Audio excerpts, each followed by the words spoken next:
So following on from Starkey's, Neil, obviously changes have come there, but they've also come in the 1885 suite and the eye level sponsors lounge again, with sort of tickets being launched on a match by match basis after the season ticket was as announced a few weeks ago. In terms of 1885 and the eye level sponsors lounge, just talk us through the changes that there are in those areas. Yeah, so 1885 last season was £720, including VAT. If you break that down over a season, I think it was something like about £30 a game. We did actually sell it on a match-by-match basis last season for 48 quid. However, because we sold so many passes up front, it was never really available on the day or the day before, which, again, trying to be inclusive as a football club, presented some challenges as to really pricing out people out of hospitality. And, one of the first things I saw was, let's just say you were paying on the day, £48 for, I know I seem to be getting some stick regarding Starkey's, but £48 to access a bar and get a pie and peas and including your ticket. And sometimes I struggle with the fact no one's really given me any grief for what happened last season with what price that was. So I've taken that on board and I've reduced the price in there to £620 for the season or £35 for a game. So that is a significant reduction. And also the advantage there now is obviously we've got a new caterer on board, which I know you'll touch on a bit later with me, but we've got new menus happening there. So instead of just being pie and peas or chili and rice every game, you've got things like bacon loaded fries, lamb koftas, and other things in there. And we'll be getting those menus out online over the next couple of weeks. But it's significantly cheaper in 1885. I think on the plan that I put out, I think it was a man of the match or some players were going to go in there after the game as well, so the experience a bit enhanced as well. And the other change in 1885 we've made is, of course, I think on the website last season it said refreshments available at half time, which turned out to be your pie and peas. That's not really refreshment, that's a meal. We've changed it now to it's going to be before the match. So before 1 o'clock onwards, you'll go in there. It won't just be handed to you like it was last season in a tote. And it was very, very cold, if you like, in terms of just the way it was done. This year there'll be a proper hot counter in there. You'll go up, you'll get your food fresh, and you'll also save £13 a game as well. So for me, significant savings, but not one that really anyone's caught on in terms of the reduction that the club have made on that. And following on from catering inside the hospitality areas, there's obviously the new caterer, as you mentioned. Obviously we announced that over the summer. In terms of fans that are coming into the main stand, coming into the south stand, and using the regular kiosks as an exciting voucher to talk about in just a minute, but in terms of the actual experience, in terms of menus and such that you mentioned before, what can fans expect in the main and south stand? Yeah, so I'll touch on Sponsors Lounge first. So Sponsors Lounge running on from 1885. So last season, Sponsors Lounge was pretty much £50 plus VAT. I always separate that one out because a lot of businesses tend to buy that. So effectively 60 quid. And it was a one-course meal, a programme, a team sheet, and that was pretty much your lot. So again, taking feedback on board. I don't know about you fans, but when I go to hospitality, generally you expect at least 2 courses. So we've repackaged the whole of hospitality in eye-level Sponsors Lounge up, so it's now £55 plus VAT, and that gets you a 2-course meal. It gets you a former legend coming doing a Q&A before the game. It gets you a board or myself in there on every single occasion, but hopefully it won't be me many times because I'll be busy on match days. It gets you access to the bar, you'll get your programme still, but altogether you get a lot more and a lot more value for your money in the Sponsors Lounge, and it's open to all fans. So instead of it just being, I think last season we only had 40 seats in there and about 15 were sponsors, the rest were sold on match day, match ball, and then open to the public. This year it's still around 15, 16 in terms of sponsors, but we've got a set match day and match ball package which is listed on the website, which I won't go into now, but and we've got your Joe Bloggs fan, anyone could go in there for a special occasion and you can mix with the sponsors. You'll have a board member in there, you'll have a legend in there, you'll have BT Sport in there. So it's a lot better package. So that. I think we've done a lot of work with those two lounges, and hopefully you'll see the benefit. And like I said, it's open to all fans. Taking you on to the second part of the question, you talked about the stands, what we see difference in there. So we've obviously got a new caterer on board called The Difference. That was a direct feedback from fans who were saying at times food was cold, food wasn't great, there wasn't a great range. So again, one of the first things I did is go around, visit other clubs, see what the hospitality offering was in the kiosks. The menus are going to be uploaded before the first game, so you'll see some hopefully changes to the menus, which I've just signed off. In the corner by South Stand there, where everyone seems to gather in the 90th minute, you'll see some kind of container in there or sort of chip van. So everyone's always asking for chips. So yeah, we are going to be able to serve chips. So you'll be able to get chips. Now, what that will do as well is a real bonus point there is if you think about if you're having a food kiosk or something in the corner, it's going to take the pressure off the bar, because we keep getting queues. So that's another thing which people keep talking about is massive queues all the time. So it will take the pressure off it, and we'll have better service. We've got new till systems coming in. We've got new menus and placards which will be displayed above these bars instead of just A4 pieces of paper. And hopefully people will see a real quality in the food. And obviously, as you say there, the queues and what have you, and the service level was fed back to you last season. Sort of going on from that in terms of sort of fan involvement in catering, in terms of people buying products in the main stand and the south stand. There's for the first block of games, there's going to be a new voucher for everyone that attends. Just talk me through that.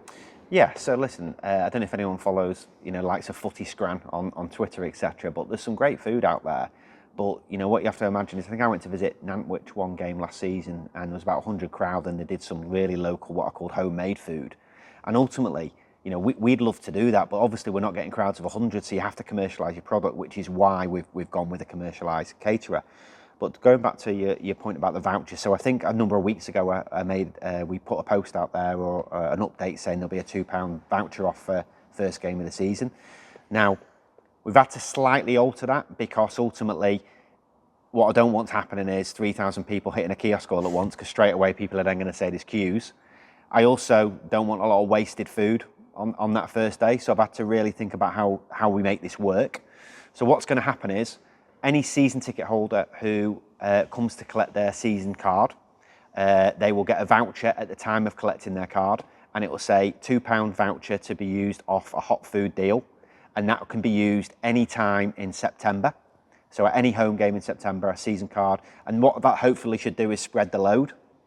For all of the fans who enter on the first game of the season, when you come in on the first game of the season through the kiosks, every other fan will get presented with a £2 off voucher, and you'll be able to use that at any home game during August.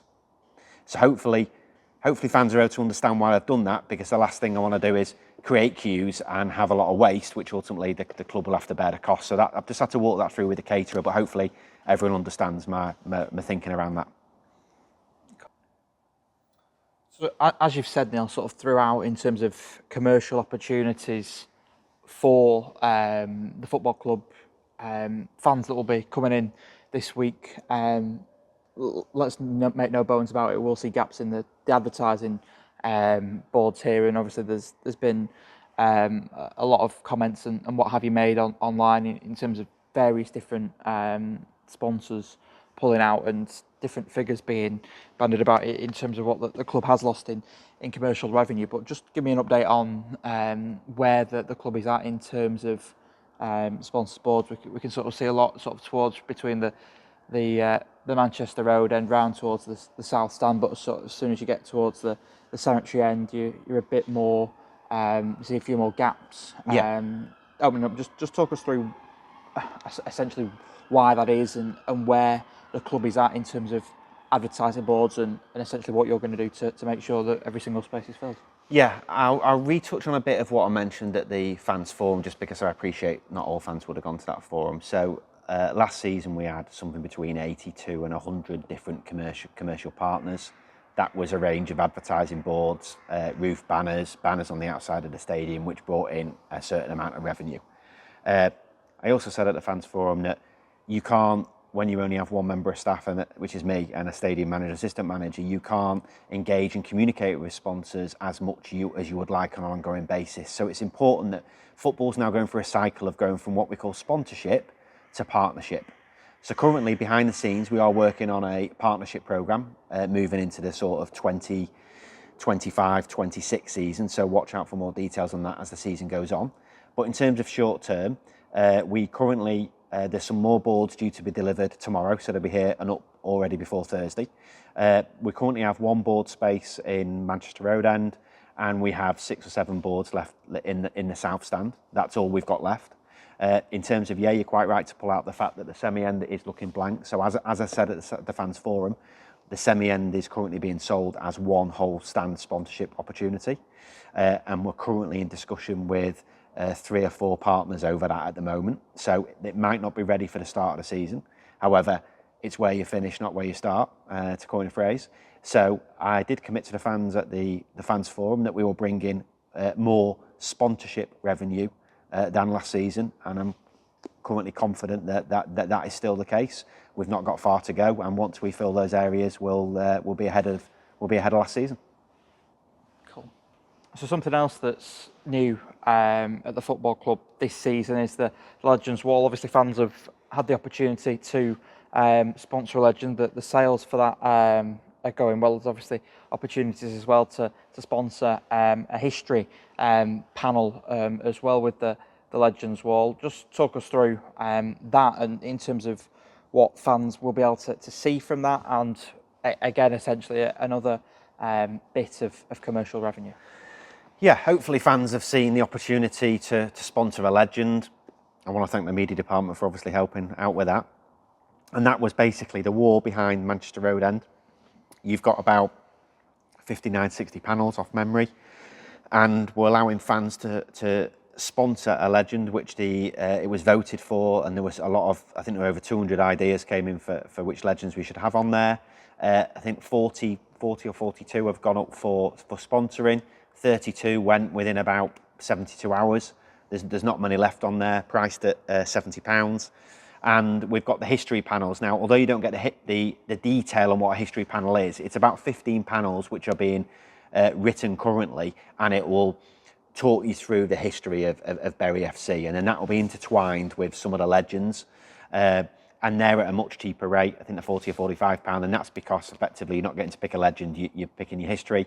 But it's a great opportunity for individuals out there or businesses to have the name at the bottom of that, and then that period will be sponsored for 2 years, and after 2 years, you can take your banner down, take it home, and then we'll re-sponsor them again. So it's only a small commercial opportunity. I'll be honest with you. Most of it was done with the idea of getting fans involved and having a real powerful area as you make your way, down to the South Stand area. And I think it'll look really good, depending on printing, etc., and where we're up to. We may even get it open for the 10th and try and get a former legend here. As it stands at the moment, I think David Lee is down to attend the 10th, which is the Q&A in Starkeys, and also the Sponsors Lounge, and hopefully maybe open the Legends Wall. But as with all these things, he's down to come at the moment, but we may need to switch option if for any reason he pulls out. But hopefully it's pretty set in stone. Moving from inside the stadium to outside, there's a couple of points to pick up on. First of which is car parking. Obviously, since the club have been back playing here at Gigg Lane, sort of as of this time last year, there's obviously been policies in place around who can park on the car park. This season, obviously, you've revised that in a few instances. Just talk me through that. Yeah. So when I looked at the car park, and these things were very much learning as I was go along with certain elements of it, and things I couldn't get round to as quick as I ideally wanted to because they're more pressing opportunities. But when I got a copy of the car park plan, there was 182 spaces on that car park.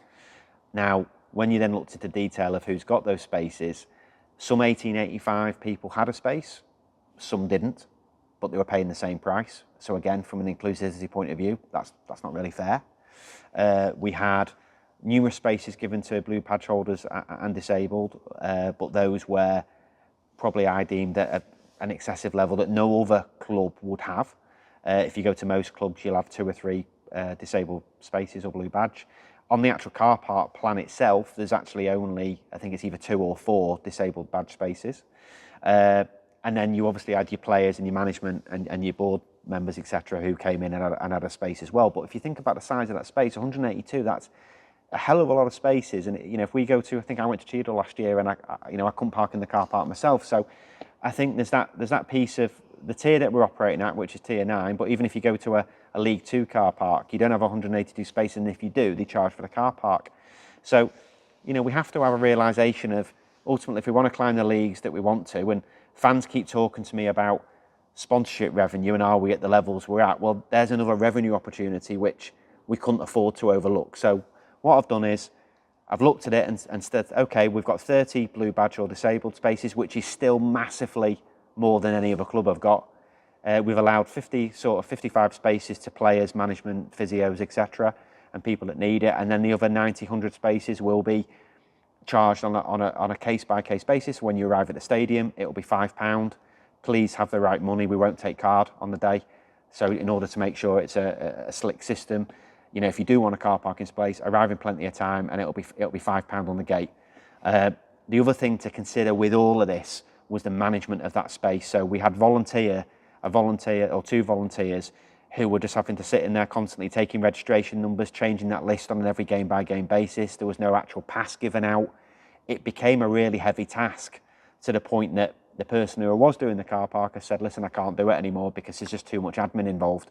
So ultimately, you need to find a happy medium that makes sure we're accessible, we're inclusive for people who aren't as able-bodied, but also it's a revenue opportunity. And over the season, that's probably circa £10,500, £11,000 coming into the football club, which again can be fed back into whether it's other opportunities or the playing squad. Cool. And finally, Neil, it's been sort of background murmurs in terms of something else that's happening outside the stadium. There's been a lot of talk over the sort of past 6 months in terms of having a fan zone out of the front of the ground as another sort of commercial opportunity, and also enhancing the match day experience for fans. Just talk us through where that is at and how likely or how quickly are fans likely to see a fan zone in the car park?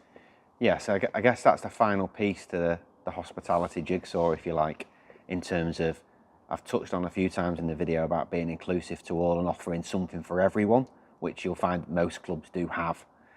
Fan zones have obviously become a really big thing, especially in the last 2 or 3 years. We are looking at a fan zone.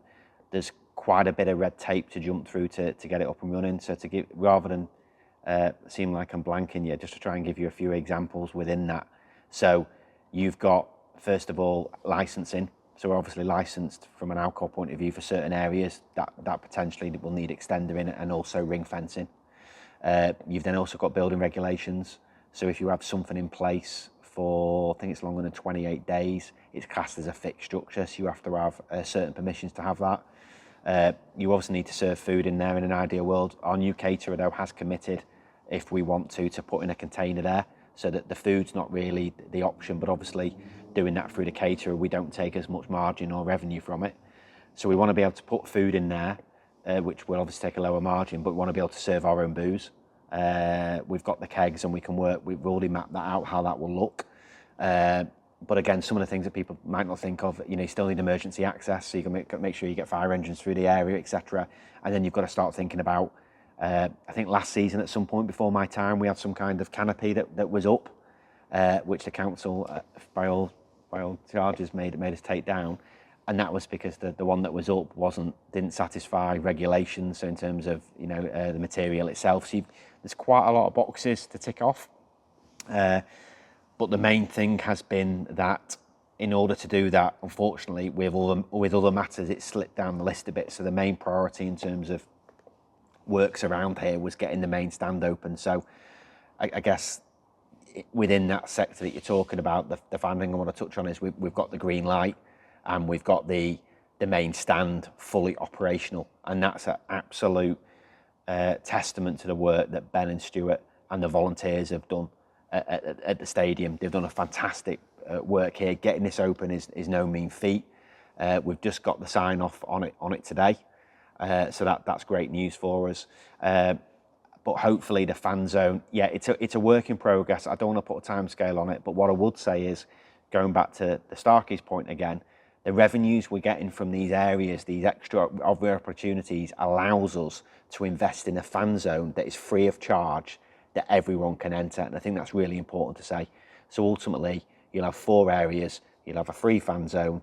You'll have a Starkeys, which is effectively 17 quid, including the offer I've talked about, or 7 quid if you separate it. You'll have hospitality at 85, and you'll have the eye level sponsors lounge. So yeah, I think we're in a pretty good place going to the new season. Hopefully the weather stays nice, the football's good. Just before we go, because I know you said finally, I just want to touch on the volunteers. I just want to touch on the great work that, and I always say this in the videos because I think it's really important to say, we would be nowhere without the volunteers. That's the volunteers who work in the daytime at the stadium, the 6 or 7 of them. It's the volunteers who work on a Saturday. It's the volunteers who go to away games with the scanners. It's the volunteers like yourself, Adam, and the media team. We would be absolutely nowhere without these volunteers. So I always say I'm humbled by these volunteers, and I am, through the sheer amount of time that you give up. So thank you to the volunteers, and finally, really, thanks to the fans. So looking forward to seeing you Thursday night on the test event. Bear in mind, everything won't be perfect. That's why it's a test event. And then more importantly, let's try and get 5,000 here on the 10th. Let's get a sunny day here. Let's get behind Dave McNabb and the team, and let's get 3 points on the board. Neil, a lot to unpack in there for the fans to consume. Many thanks for your time. No problem. Thank you.